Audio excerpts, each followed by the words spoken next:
थे वह सब सो रहे थे और अश्वत्थामा ने रात्रि में जाकर उन निर्दोष बालकों की हत्या कर दी और उनका सिर काटकर कपड़े में बांधकर चुपके से मित्र दुर्योधन के पास ले आया। दुर्योधन को उसने बताया कि भैया मैंने आपका कार्य सिद्ध कर दिया, मैंने 5 पांडवों को मार दिया। दुर्योधन को बड़ी प्रसन्नता हुई और उसने कहा मित्र मुझे अगर तुम्हारी सामर्थ्य के विषय में पता होता तो मैं अवश्य ही तुमको सेनापति बनाता, किंतु कोई नहीं, अगर तुमने मेरी इच्छा की पूर्ति कर दी तो भैया यह तुम्हारा मेरे ऊपर बहुत बड़ा उपकार हुआ है। लाओ मुझे जल्दी से भीम का सर निकाल कर दो, क्योंकि भीम से वह बहुत ईर्ष्या करता था। दुर्योधन ने कहा कि मुझे भीम का सर दो और मैं उसके सर को अपने हाथों से दबाकर पिचका दूंगा, फोड़ दूंगा।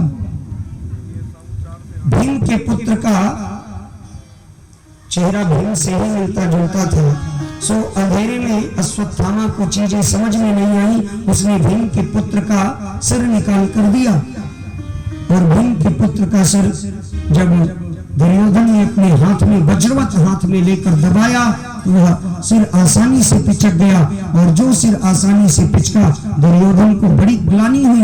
उसने अपने मित्र से कहा, अरे दुष्ट अश्वत्थामा तूने ये क्या कर दिया? तू मेरा हित करने चला था और तूने मेरा बहुत बड़ा अहित कर दिया। दुर्योधन का पूरे जीवन काल में शायद सबसे अच्छा स्वभाव यहीं पर प्रदर्शित हुआ। दुर्योधन ने कभी अपने जीवन में कभी कोई अच्छी बात नहीं सोची थी, किंतु आज पहली बार उसके दिमाग में भी सात्विक विचार आया। जो अभी कुछ क्षण पहले प्रसन्न था कि 5 पांडव मारे गए, उस बात का आनंद था उसको, वह आनंद समाप्त हो गया और दुख के सागर में वह डूबने लगा और उसने कहा, तुमने मेरे वंश को ही निर्वीज कर दिया। अरे इन अबोध बालकों से मेरी कोई दुश्मनी नहीं थी, तुमने इन निर्दोष बालकों को मारकर बहुत बड़ा पाप किया है।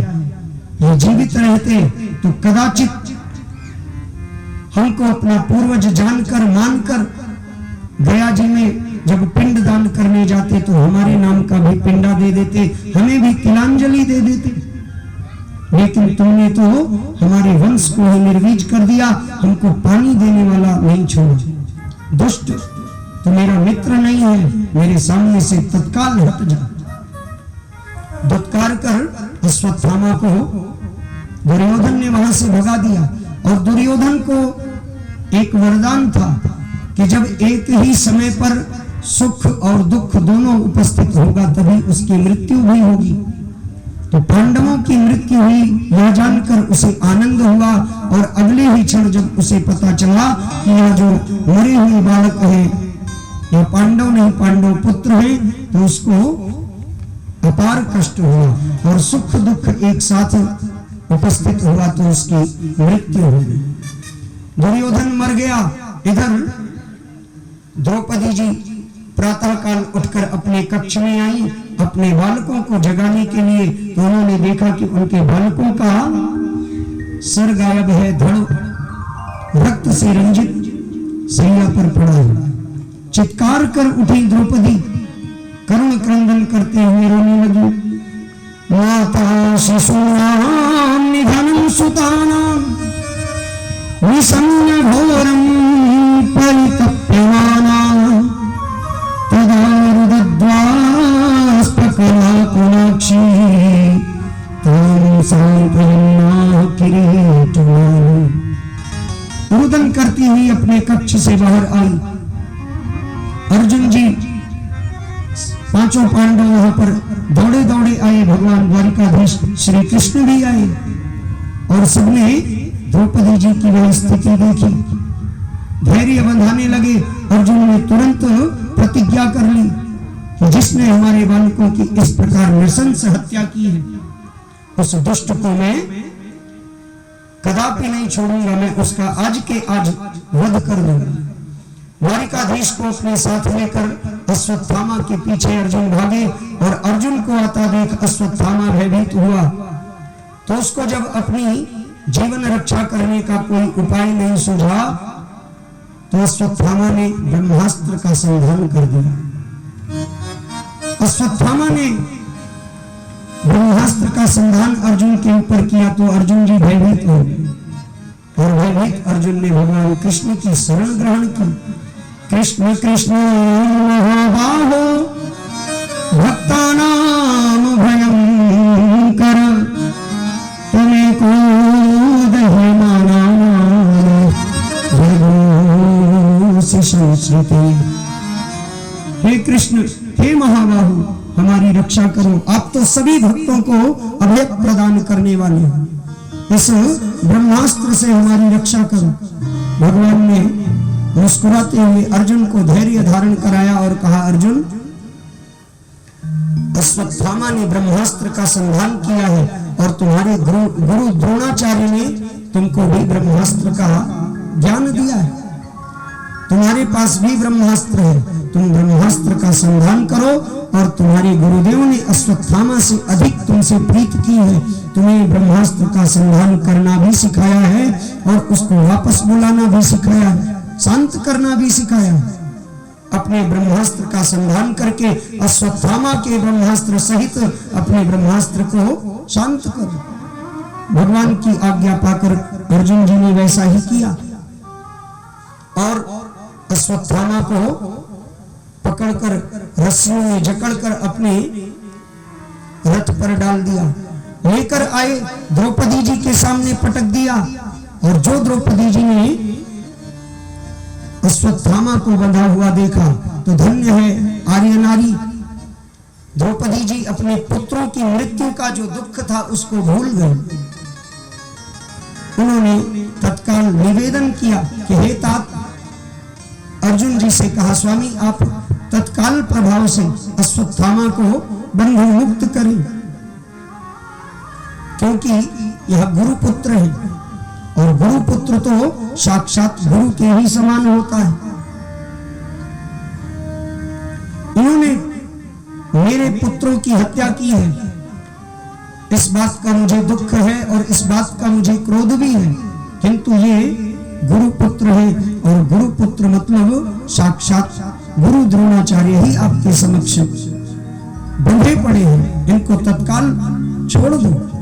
उवाच चास हन्त्यस्य बंधनानयनं सति मुच्यतामेष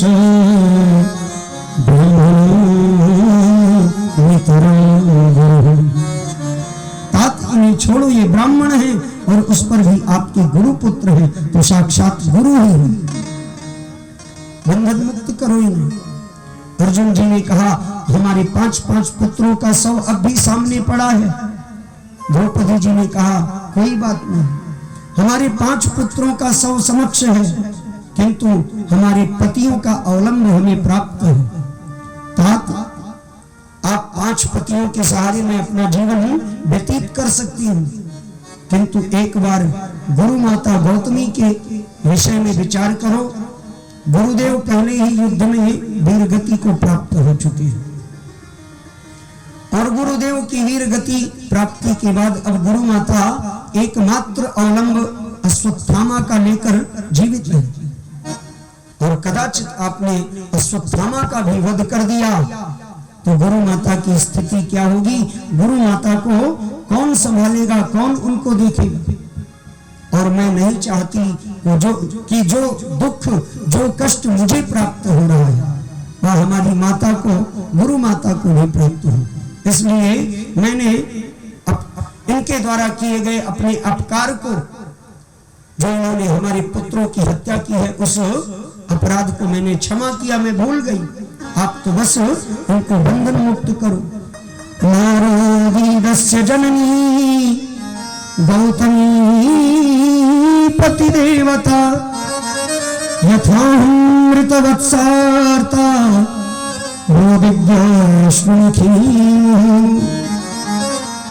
मैं गौतमी माता को रोदन करता हुआ नहीं देख सकती, पुत्र भी हो गया। मैं पुत्र वियोग में रो लूंगा, ठीक। और जो द्रौपदी जी ने कहा कि गुरु पुत्र को छोड़ो, तो द्वारिकाधीश श्री कृष्ण ने भी उनकी ही बात का समर्थन कर दिया कि अर्जुन, द्रौपदी ठीक कह रही है। युधिष्ठिर जी ने भी अर्जुन को आदेशित किया कि तत्काल अश्वत्थामा को बंधन मुक्त करो। अर्जुन जी ने कहा, हम क्षत्रिय हैं और द्वारिकाधीश, मैंने आपके ही सामने प्रतिज्ञा करी है कि अपने पुत्रों की हत्या करने वाले का मैं वध कर दूंगा। भगवान ने कहा, तो मैंने कब कहा कि आप अश्वत्थामा का वध ना करो, किंतु गुरु पुत्र है अश्वत्थामा और द्रौपदी जी जो कह रहे हैं उस बात का भी अनुसरण करो। भगवान की बात सुनकर अर्जुन जी चकराए कि द्वारिकाधीश, आप किसी भी परिस्थिति में टेढ़ी ही बातें क्यों करते हो?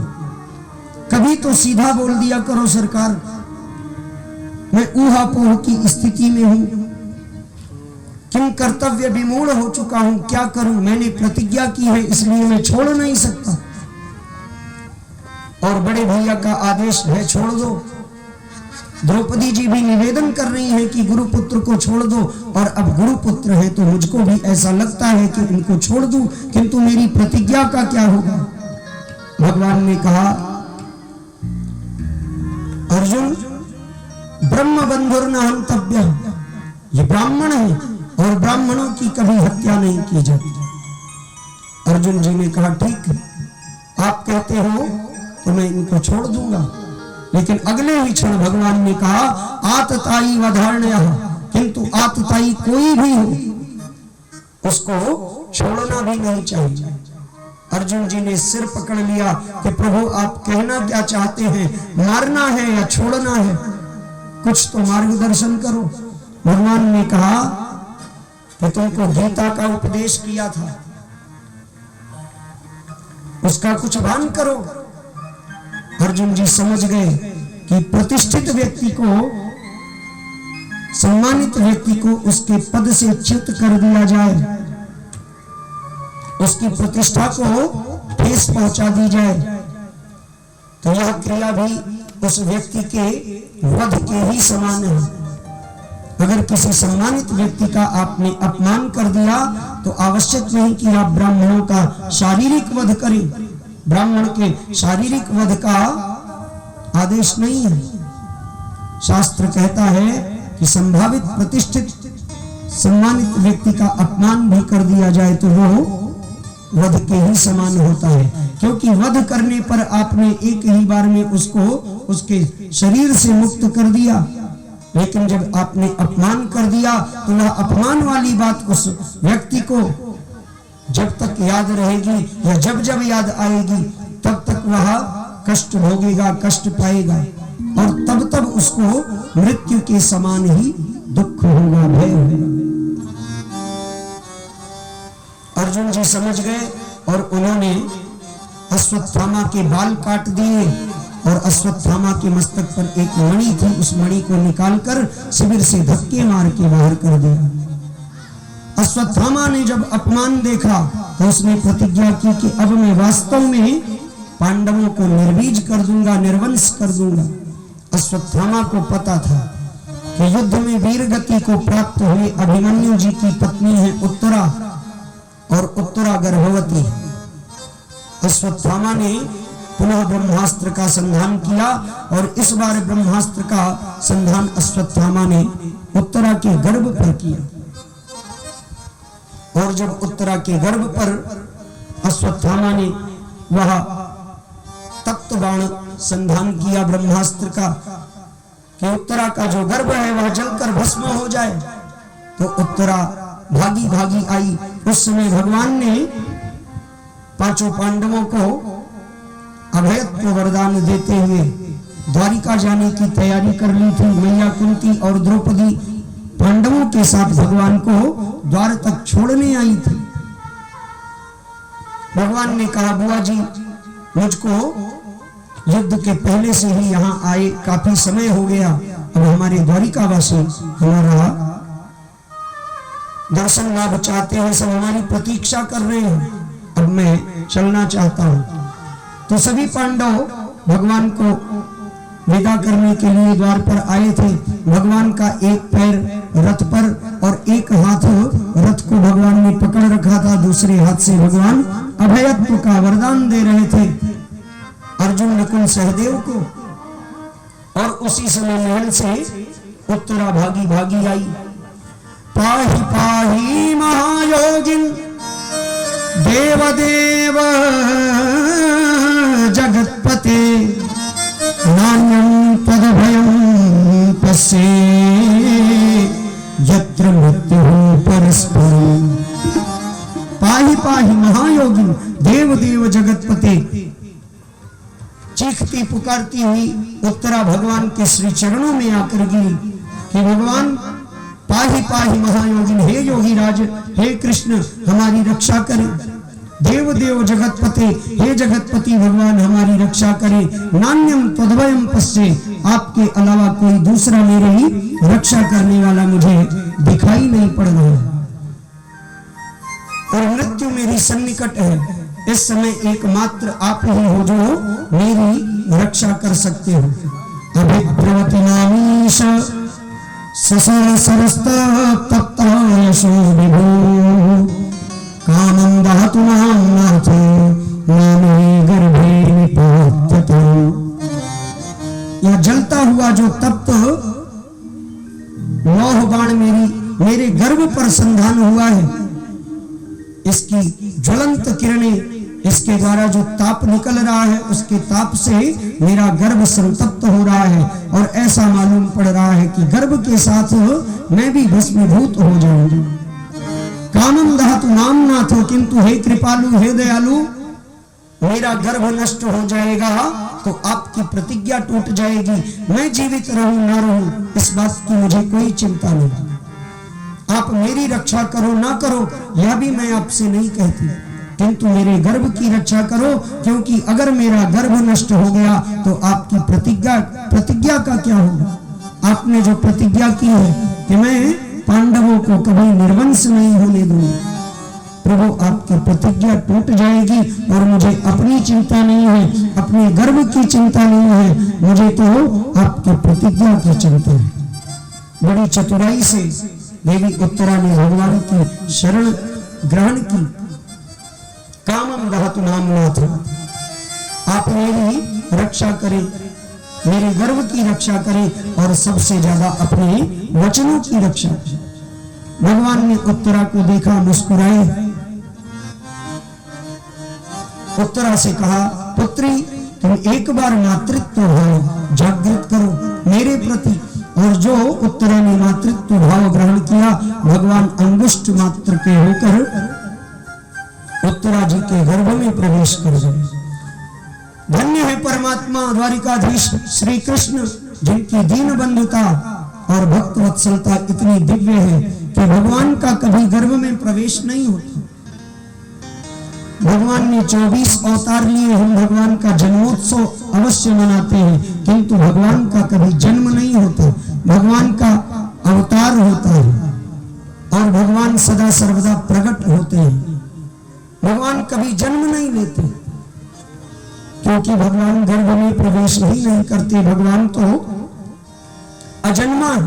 व्यास जी ने भागवत जी के प्रथम श्लोक में ही लिखा, जन्माद्यस्य यतः, जो जन्मादि विकारों से रहित है। ऐसे परमात्मा आज अपने भक्त के पराधीन होकर अपने भक्त की रक्षा करने के लिए गर्भगत हुए। गर्भ में भगवान ने प्रवेश किया और ब्रह्मास्त्र के प्रभाव से उत्तरा का वह गर्भ जलकर खाक हो चुका था। उत्तरा के उस खाक गर्भ को भगवान ने अपनी दिव्य मुस्कान से पुनर्जीवन दान दिया, पुनर्जीवित किया और अपनी गदा जोर से घुमाई तो ब्रह्मास्त्र शांत हो गया और भगवान वापस आए। वापस आकर उत्तरा को देखकर पूछा, पुत्री अब तुम ठीक हो? उत्तरा ने भगवान के चरण पकड़े, भगवान को धन्यवाद किया। संतों ने कहा कि यह क्या बात हुई। उत्तरा के ही पास में खड़ी थी द्रौपदी जी और द्रौपदी जी विचार कर रही थी कि एक बार केवल उत्तरा ने भगवान की शरण ग्रहण की। पाहि पाहि महायोगिन नान्यम त्वद्वयं पश्य, भगवान ने तत्काल अविलंब वहां जाकर परीक्षित की रक्षा की और उत्तरा की रक्षा की, जहां भगवान कभी नहीं जाते।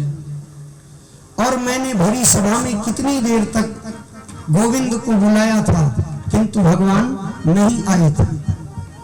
इसका क्या कारण है? संतों ने कहा इसका एकमात्र कारण है कि भगवान का प्रण है।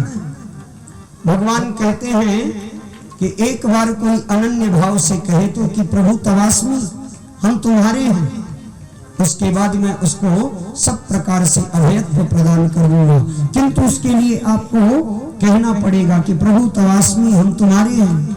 अनन्यास चिंतयन्तु माम ये जनाः पर्युपासते तेषां नित्याभियुक्तानां योगक्षेमं वहाम्यहम्।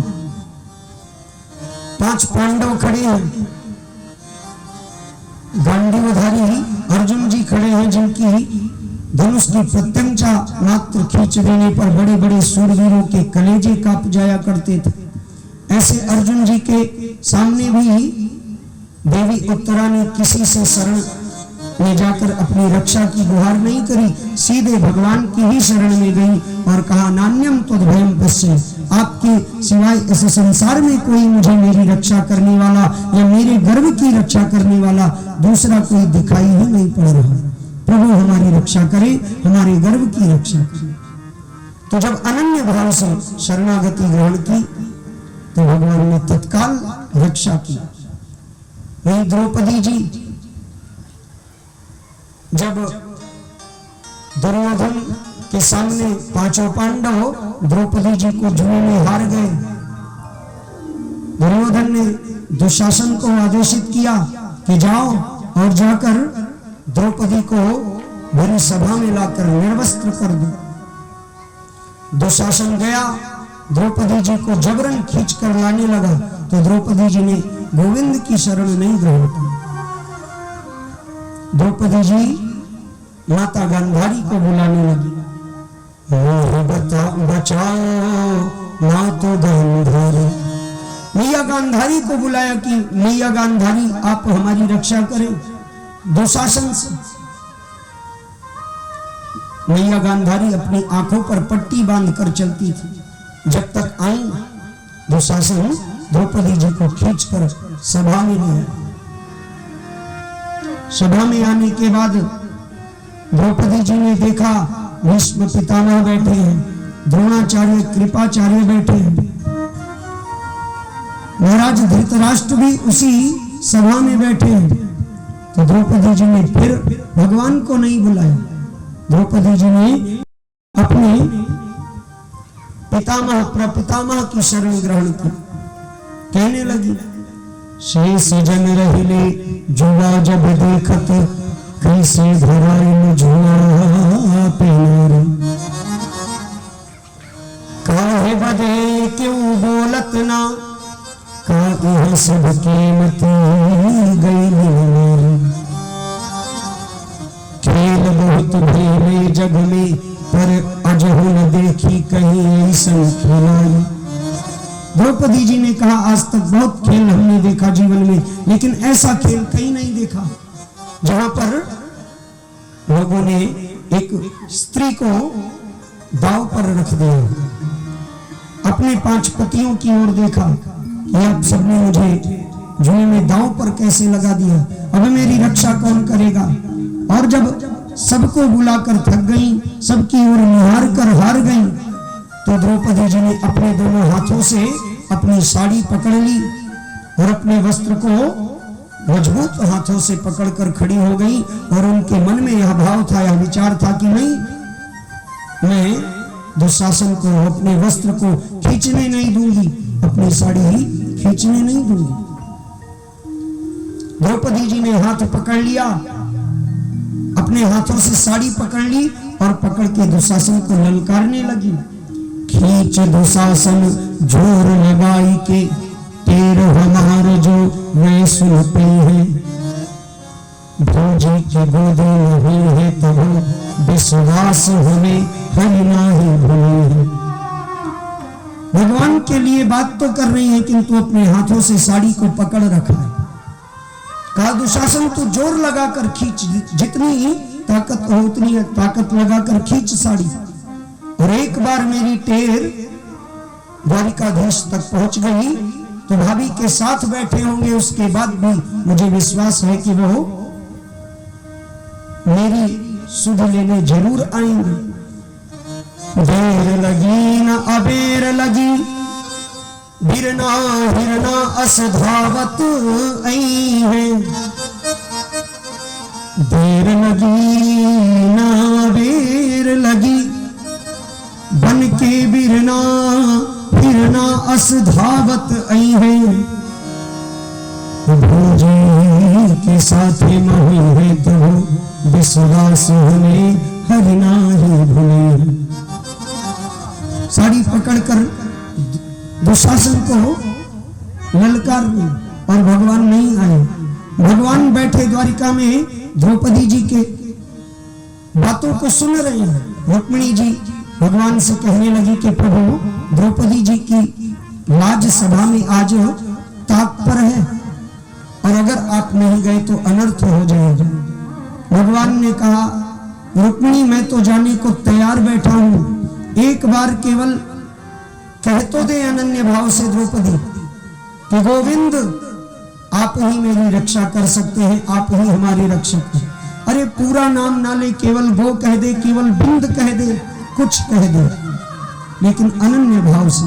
अभी द्रौपदी को आत्मबल पर पूरा भरोसा है कि मैं अपने हाथों से अपने वस्त्र को पकड़कर खड़ी हूं और दुशासन जिसमें 10,000 हाथियों का बल है वो मेरी साड़ी खींच नहीं पाएगा।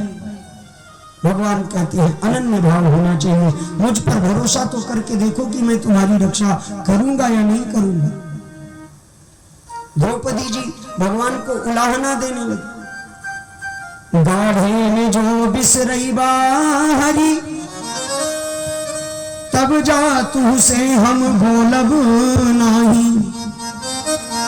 द्रौपदी जी ने कहा कि अगर इस विपत्ति में आपने मेरी टेर नहीं सुनी तो मैं आपसे जीवन में फिर कभी बोलूंगी नहीं। गाढ़े में जब बिसरऊ ब्याहरी, तब जा तू से हम बोलब नहीं। तू बहिनी बहिनी कर ब्याह, पर नाता कबो तू से जोर बुले।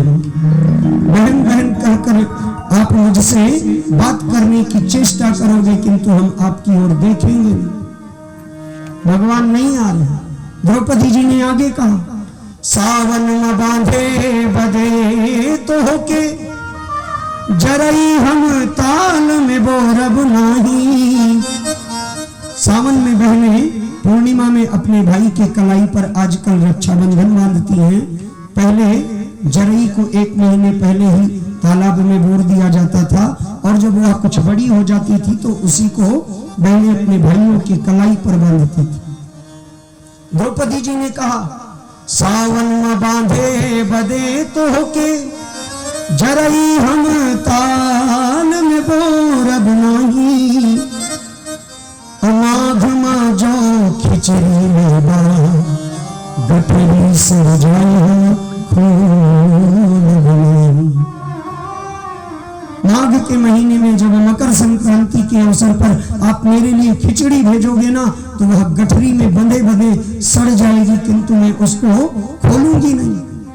द्रौपदी जी भगवान को उलाहना देंगे और भगवान प्रतीक्षारत है कि एक बार द्रौपदी कहे तो गोविंद मेरी रक्षा कर। और जब भगवान नहीं आए तो फिर द्रौपदी जी ने अपनी साड़ी को अपने हाथों से मुक्त कर दिया, दोनों हाथ ऊपर कर लिया कि कन्हैया केशव अब आपकी लाज जाएगी। अगर आज मैं निर्वस्त्र हो गई तो मैं निर्वस्त्र नहीं होंगी भरी सभा में, गोविंद आप निर्वस्त्र हो जाओगे क्योंकि मुझे आपका ही एकमात्र सहारा है। और जो द्रौपदी जी ने कहा कि केवल आपका ही सहारा है, गोविंद द्वारिकावासिन कृष्ण गोपी जनप्रिय,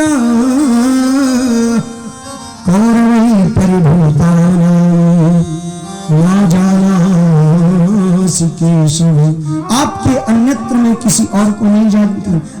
सिवाय मैं किसी और की पथ नहीं देखती, आपको बचाना हो बचा लो, और नहीं तो अब मैं निर्वस्त्र हो। अगर आज हुई तो आप ही निर्वस्त्र होंगे। और बस द्रौपदी जी ने हाथ ऊपर किया तो साधक कहता है, आगे से चीर बढ़े नभ में। भगवान बाद में भागे, चीर पहले आगे बढ़ गया। आगे से चीर बढ़े नभ में, ओकरा पीछे दौड़े हैं मुरारी। पहले चीर बढ़ा, उसके बाद फिर गोविंद भागे। आज कन्हैया भगे इतना, उनका के छोड़ पूरे उड़गारी। भगवान हमारे गरुड़ पर बैठकर चलते हैं। भगवान इतनी जोर से भागे कि गरुड़ जी पीछे, प्रभु रुक जाओ, कहाँ जाना है, मुझको बैठा, मुझे अपने साथ में लो, मैं आपको बैठा कर अपनी पीठ पर 4 पंख मार के पहुंचा दूंगा। गोविंद ने कहा, अभी बात करने का समय नहीं है, अभी बात करने का समय नहीं है, आज तुम मुझे पहुंचा नहीं पाओगे, आज बहुत जल्दी में हूं। अभिमान था गरुड़ जी को अपनी स्पीड पर, अपनी तेजी पर, कि मेरी गति मन से भी अधिक तेज है। भगवान ने कहा कि तुम मुझको बाद में अपनी पीठ पर बैठाना, मैंने जो पीतांबर आगे भेज दिया है उस पीतांबर को पीछे कर दूं, मैं स्वतः तुम पर आरूढ़ हो जाऊंगा। गरुड़ जी पीछे पीछे भागते रहे, किंतु वह जो भगवान का पीतांबर द्रौपदी जी के लिए आगे बढ़ा था उसको छू तक नहीं पाए। 3 विमान उड़े नभ में, अगवा के बढ़े ये होर लगी है। आगे चीर, फिर भगवान और पीछे गरुड़, तीनों में कंपटीशन होने लगी कि कौन आगे बढ़ेगा। आगे बढ़ने की होड़ लग गई। 3 विमान उड़े नभ में, अगवा के बढ़े ये होर मची है। आई सभा में आकाश से कान्हा, बढ़ाने लगे चीर बढ़ी है।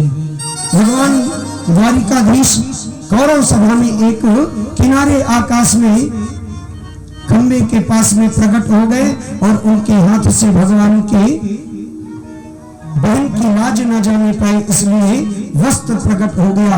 और संत महात्मा कहते हैं मानो भगवान का ही वस्त्रावतार हो गया, भगवान वस्त्र के रूप में प्रकट हो गए। बोलिए द्वारिकाधीश भगवान की। भगवान का वस्त्रावतार हुआ और इतना चीर बढ़ा कि दुशासन खींचते खींचते थक गया। कवि कहता है कितना चीर बढ़ाया भगवान ने। सुंदर सफेद सब्ज बैगनी हरेरी, तेरी ढेरी बहु तेरी गिनने में नहीं आयो है। धानी गुल फानी जाफरानी साड़ी आसमानी, साड़ी आसमानी आसमान तक छाई है। भगवान ने इतने रंग की साड़ियां बढ़ाई। द्रौपदी के काज ब्रजराज हुए बजाज आज, नाद के जहाज पट द्वारिका सुनाए। भगवान की 16,108 रानियां हैं और भगवान द्वारिकाधीश हैं। तो रानियों के पास हजारों साड़ियां रही होंगी। साधक कह रहा कि द्वारिका के द्रौपदी के काज ब्रजराज हुए बजाज आज, नाद के जहाज पट द्वारिका से लायो है। और इतनी साड़ी बढ़ाई भगवान ने कि वहां सभा में उपस्थित सभी लोग आश्चर्यचकित रह गए और कोई यही नहीं समझ पाया कि साड़ी बीच नारी है कि नारी बीच साड़ी है, सारी ही किनारी है किनारी ही की साड़ी। इतनी साड़ियां बढ़ी कि सभी को भ्रम हो गया। सभी भ्रमित हो गए कि यह द्रौपदी साड़ी से बनी है या साड़ी द्रौपदी से बनी है। चीर खींचते खींचते दुशासन थकने लगा। साड़ी घटे ना तो बोला दुर्योधन, दुशासन से दुर्योधन ने कहा कि अरे दुशासन, जल्दी से साड़ी खींच और द्रौपदी को निर्वस्त्र कर, क्योंकि इसने मेरा अपमान किया था। द्रौपदी जी ने एक बार बोल दिया था उतावलेपन में आकर दुर्योधन को कि अंधों के अंधे पैदा होते, और यह बात दुर्योधन को लग गई थी। उसी बात का बदला लेने के लिए दुर्योधन ने आज द्रौपदी जी को निर्वस्त्र करना चाहा भरी सभा में। साड़ी घटे ना तो बोला दुर्योधन, खींच दुशासन जोर लगा दे। ई सुन के द्रौपदी बोली हंस, ई सुन के द्रौपदी बोली हंस, तो अब आके जरा जोर लगा दे। द्रौपदी जी ने हंसकर बोला कि अरे शहजादे, तेरे भाई से साड़ी नहीं खींचेगी, अब तू भी आके अपनी ताकत आजमा ले, क्योंकि मेरे द्वारिकाधीश मेरे भैया आज वस्त्र के रूप में प्रकट हो गए। द्रौपदी ने कहा कि तू भी आके अपना जोर आजमाइश कर ले। और बात बढ़ा दी कि आय गई तब, बात पे बात हमें भी कहे दे।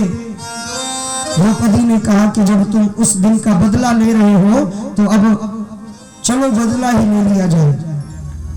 तुमने जब मुझे निर्वस्त्र करने का आदेश दे दिया तो मैं भी आज कह रही हूं कि चीर घटी न दुशासन से, अपने अंधरा बपवा कपटे दे। द्रौपदी जी ने कहा कि धृतराष्ट्र को भेजो, अब वो आकर मेरी साड़ी को खींचे, क्योंकि तुम्हारे इस 10,000 हाथियों के बल रखने वाले भाई दुशासन से यह चीर खत्म होने वाला नहीं। द्रौपदी जी को भगवान पर इतना भरोसा, इतना विश्वास हुआ, किंतु विलंब से हुआ। भगवान ने आकर कहा द्रौपदी जी से, बोले कन्हैया काहे बहिना। भगवान ने द्रौपदी जी से कहा कि इतनी छोटी सी बात पर आप मुझसे नाराज हो गई। बोले कन्हैया काहे बहिना, काहे बोलत नहीं खे रिसाइल बानी, और राही में ना पनियों पी, अब ही तक देखा घावल बन। भगवान ने कहा कि मैं आपके काज को संवारने के लिए इतनी जोर भागा हूं कि मुझे प्यास लगी, मैंने पानी नहीं पिया, और अभी तक मेरे चेहरे पर आप देख सकती हैं मुझको बड़ी धूप लगी है, बड़ी गर्मी लगी है, और आप हो कि केवल छोटी सी बात के लिए मुझसे नाराज हो गई। ओ बहना बा अबही मोर पाछे, वाहन जो हमारा है वो अभी पीछे ही है। कन्हैया ने कहा कि गरुण अभी पीछे ही है। बहना बा मोर अबही पाछे, वो पैदल धावत आवत बनी, द्वारिकाधीश के तू बहनी, साड़ी के खातिर रिसाइल बनी। अरे द्वारिकाधीश की बहन होकर मामूली सी साड़ी के लिए तुम मुझसे नाराज हो गई। केवल आपके काज संवारने के लिए जहाज लाद कर पटलाया हूं मैं, कितनी साड़ी बढ़ा दूं। कोई इस सभा में ऐसा नहीं बैठा वीर जो आज आपको साड़ी खींचकर निर्वस्त्र कर दे। कन्हैया ने कहा द्रौपदी जी से कि कह दो खींचे दे साड़ी हम देखत बाटी, यहाँ पर के बलवान बड़ा। भगवान ने कहा कि आज हम देख लेंगे यहाँ पर कौन बलवान है, यह दुशासन, दुर्योधन या मैं। खींचे दे साड़ी, खींचे दे साड़ी हम देखत बानी, यहाँ पर के बलवान बड़ा बा। और की बहिनी के गुहार पे भाई भी आके सभा बिचवा में खड़े बा। आपकी गुहार पे मैं आ गया हूं, और जिसको साड़ी खींचनी है खींच ले। फारी के तू बंधनु सरिया, भगवान ने जब शिशुपाल का वध किया था राजसूय यज्ञ में युधिष्ठिर जी के, तो उस समय चक्र से भगवान का हाथ कट गया था और भगवान की 16,108 पटरानियां खड़ी थी, किंतु किसी ने भगवान के हाथ में अपनी साड़ी फाड़कर पट्टी नहीं की अथवा कहीं से कोई वस्त्र लाकर पट्टी नहीं की, और द्रौपदी जी ने अपनी ही साड़ी का एक किनारा फाड़कर बांध दिया था। भगवान ने कहा, फाड़ के साड़ी तू बंध लू, अब ही तक देखा निशान पड़ाबा, और लाज तुहार दिया जो राखब, तुहार परा के पराबा। भगवान ने कहा कि बहन आज ये तुम्हारी लाज तो मैंने केवल तुम्हारे उस साड़ी का जो मेरे सिर पर ब्याज चढ़ा था उस ब्याज में मैंने बचा ली, मूलधन अभी भी तुम्हारा पड़ा का पड़ा है, फिर कभी उसको मैं चुकाऊंगा। द्रौपदी जी ने कहा, चला बड़ कैला भला, नत कागति होत हमार कन्हैया, जब लेना आइन तो रहला, तब तक सब जाने हमें धान कपिया, का तुहे गई बड़ी दुखिया, हम जैसे कसाई के हाथ के गैया, और बाह और जांग के जोर बढ़े, रण में वन में तू सुखी रहा भैया। द्रौपदी जी ने कहा कि भाई आप आ गए, मेरे ऊपर आपने बड़ा उपकार किया, इस समय तो मैं दासी बन गई हूं, मेरे पास आपको कुछ देने के लिए है नहीं, एकमात्र जो आपको मैं दे सकती हूँ वह है आशीर्वाद, और मेरा आशीर्वाद है कि आप सदा सर्वदा, चाहे आप वन में रहो चाहे आप महल में रहो, सदा सर्वदा बलवान रहो और सुखी रहो। तो कन्हैया ने अवसर जानकर मानो द्रौपदी जी से आशीर्वाद मांगा कि बहन जब आप आशीर्वाद देना ही चाहती हो तो मेरे मन का दो। भगवान ने द्रौपदी जी से कहा, देना जो चाहत तू बहिनी, दे दो इहे मांगत बाटई कांधा, जे के बदे तरसानित जीवन, नेम कथा व्रत संयम साधा, मातुल सोमति नंद बाबा, सुत बाल मिले न परे कौन बाधा, राधा मिले जिंदगी भर का, बिन राधा के जीवन लागत आधा। बोलिए राधा रानी सरकार की। और जो कन्हैया ने कहा बिन राधा के जीवन लागत आधा, तो मानो उसी समय द्रौपदी जी ने आशीर्वाद दिया और 16,108 पटरानियां भगवान की है, उनमें राधिका जी का कोई स्थान नहीं है, किंतु आज तक हम सब जय जयकार राधा रानी के ही साथ में भगवान द्वारिकाधीश श्री कृष्णचंद्र जी का करते हैं। बोलिए राधा माधव भगवान की। तो अनन्याश्चिन्तयन्तो मां ये जनाः पर्युपासते तेषां नित्याभियुक्तानां योगक्षेमं वहाम्यहम्। भगवान कहते हैं अनन्य भाव से शरणागति ग्रहण करो तो आपको सब प्रकार के संकटों से मुक्त कर देंगे। द्रौपदी जी को इसीलिए भगवान विलंब से बचाने आए, क्योंकि उन्होंने विलंब से शरणागति ग्रहण की और उत्तरा ने तत्काल आकर भगवान की शरण ग्रहण की, तो भगवान ने उन्हें तत्क्षण अभयत्व प्रदान किया। अब भगवान ने पुनः कुंती मैया से कहा कि बुआ जी अब आप हमें चलने का आदेश करें। तो कुंती मैया ने कहा, कन्हैया कैसी बात करते हो, मैं आपको जाने का आदेश कैसे कर सकती हूँ, मैं होती कौन हूं आपको आदेश करने वाली। द्रौपदी जी ने, कुंती मैया ने हाथ जोड़कर भगवान की स्तुति शुरू की और 26 श्लोकों में बड़ी दिव्य स्तुति गई। कुंती मैया भगवान को प्रणाम करने लगी। कृष्णाय वासुदेवाय देवकी नंदनाय च नंद गोप कुमाराय गोविंदाय नमो पुरुषं त्वाद्यम् ईश्वरं प्रकृतेः परम् अलक्ष्यं सर्वभूतानां अंतर्विहरवस्थितः।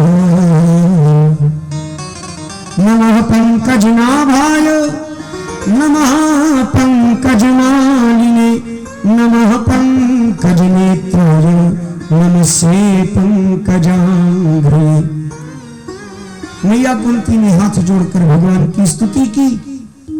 हे कृष्ण, हे गोविंद, हे वासुदेव, मैं आपको बार बार प्रणाम कर रही हूँ, क्योंकि अब तक मैं आपको अपने भाई वसुदेव और देवकी का बेटा समझती थी, किंतु आज मुझे पता चल गया कि नंद गोप कुमाराय, आप नंद और यशोदा को आनंदित करने वाले, गोप ग्वालों को आनंदित करने वाले कोई और नहीं, आदि पुरुष परम पुरुष श्री हरि नारायण ही है।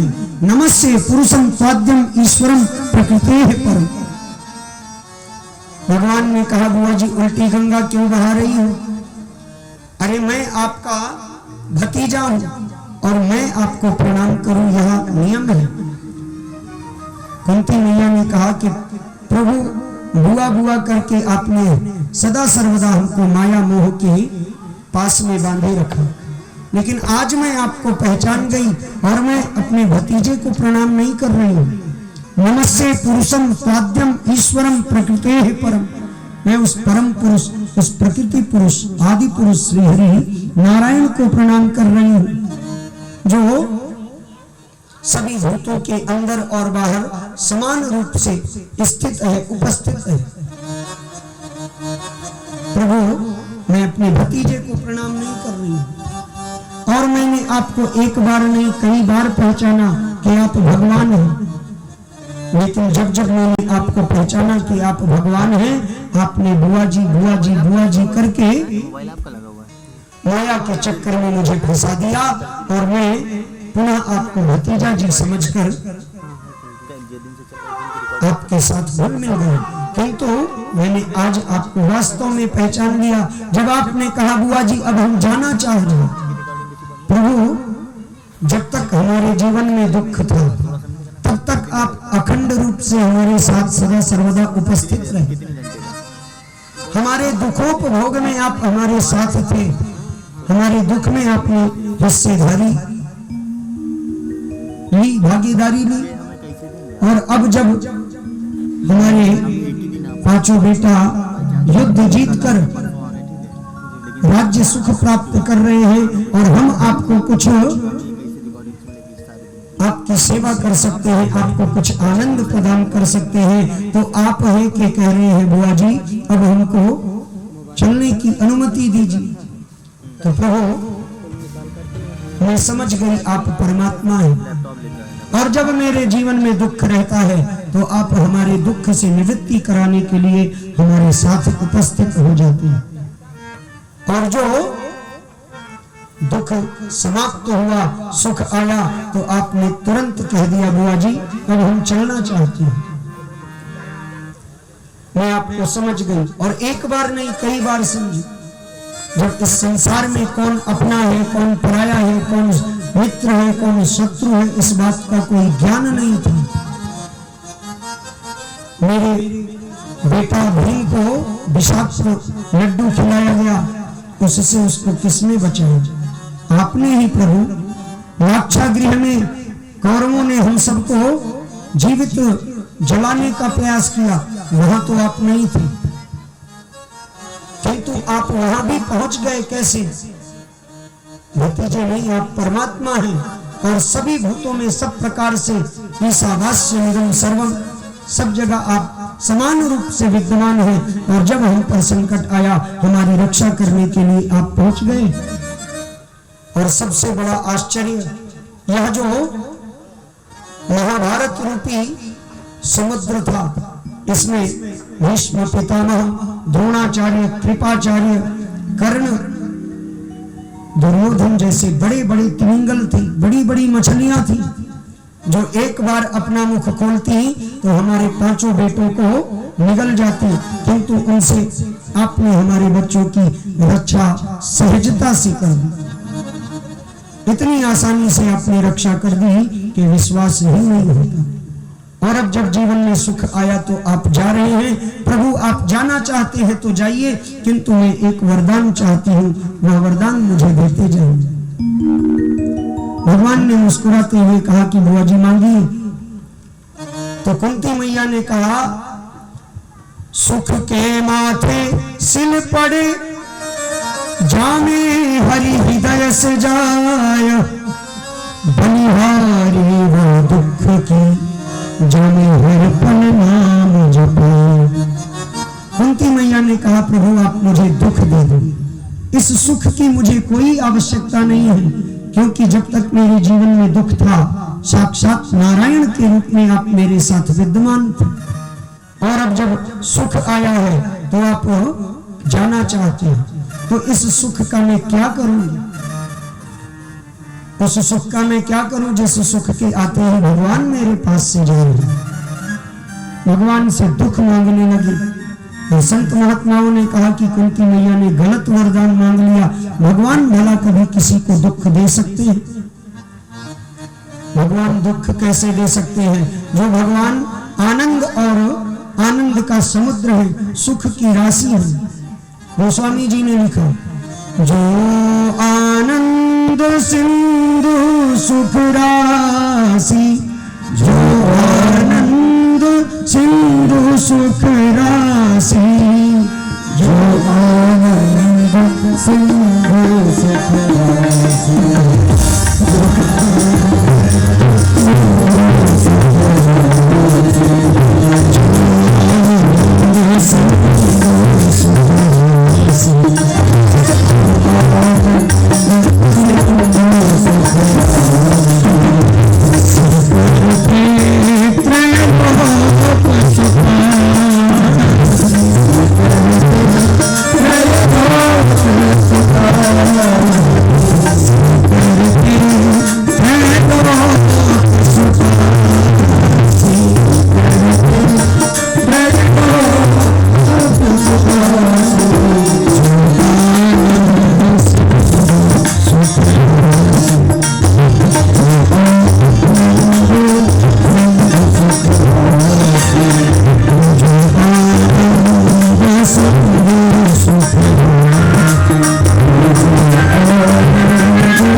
वो परमात्मा भला दुख दे सकते हैं। भगवान ने कहा, बुआ जी जाना कैंसिल, अब हम नहीं जाएंगे।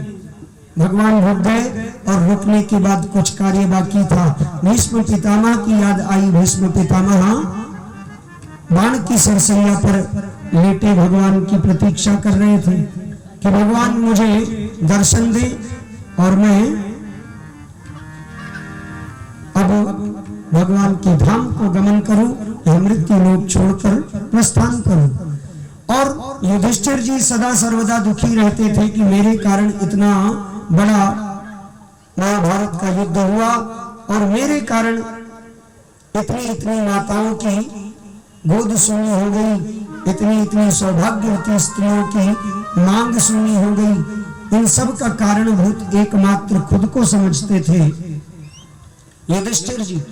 भगवान उनको बार बार समझाते बताते कि यह युद्ध जो हुआ वह भगवत इच्छा से हुआ, इसमें आपका कोई दोष नहीं है, किंतु खुद को ही दोषी मानकर युधिष्ठिर जी दुखी रहते थे। भगवान समझ गए कि यह युधिष्ठिर जी हमको अपने मामा का भाई मानते, मामा का बेटा मानते हैं, अपना भाई मानते हैं, इसलिए मेरी बात इनको समझ में नहीं आएगी, किसी पकी दाढ़ी वाले बाबा से कहवाना पड़ेगा। सो युधिष्ठिर जी को लेकर कुरुक्षेत्र में भीष्म पितामह के पास पहुंचे। भीष्म पितामह जी ने युधिष्ठिर जी को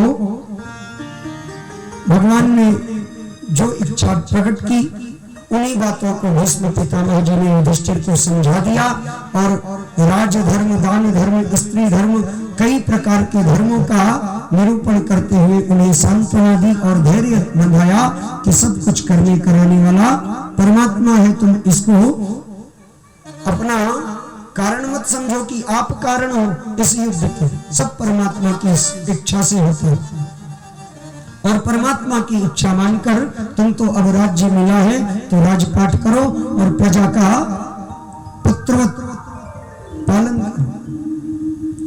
और फिर भगवान द्वारिकाधीश श्री कृष्णचंद्र जी को भीष्म पितामह ने बुलाया कि अब आप मेरे सामने तब तक खड़े रहो जब तक मैं अपने कलेवर का त्याग ना कर दूं। जब तक इस कलेवर का त्याग ना कर दूं तब तक आप मेरे सामने खड़े रहो। गोविंद मायूस